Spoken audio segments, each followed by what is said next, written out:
ইদা কানাত লাইলাতুন নিসফি মিন শাবান, যখন শাবান মাসের 15 তারিখ অথবা অর্ধ শাবান আসবে, ফাউমু লাইলাহা, তোমরা রাতে নামাজ পড়ো, বলেন সুবহানাল্লাহ।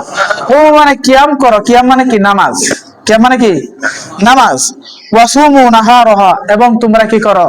দিনে তোমরা রোজা রাখো, বলেন সুবহানাল্লাহ। তাহলে এটা রাখলে কি হবে? রমজান মাসে শাবান মাসের 15 তারিখ যদি আমরা ইবাদত করি রাত্রে এবং দিনে রোজা রাখি, তাহলে এটার ফজিলত কি? নবীজি বলেন গুফিরা লাহু মা তাকাদ্দামা মিন যামবিহি ওয়া মা তাআখারা, বলেন সুবহানাল্লাহ। যে আল্লাহ পাক তার জীবনের আগের এবং পরের, মা তাকাদ্দামা মিন যামবিহি ওয়া মা তাআখারা, আগের এবং পরের যাবতীয় গুনাহ খাতা মাফ করে দিবেন, বলে সুবহানাল্লাহ। তাহলে আমরা খুশি না বেজার? তাহলে এই দিন নামাজ পড়ন লাগবে কি লাগবে না? এই দিন হলো নফল নামাজের দিন। আর 365 দিন অথবা 60 দিন এটা হলো ফরজ নামাজের দিন। তাহলে এই নফল নামাজ পড়ন লাগবো, ফরজ নামাজ পড়ন লাগবো কি লাগবে না?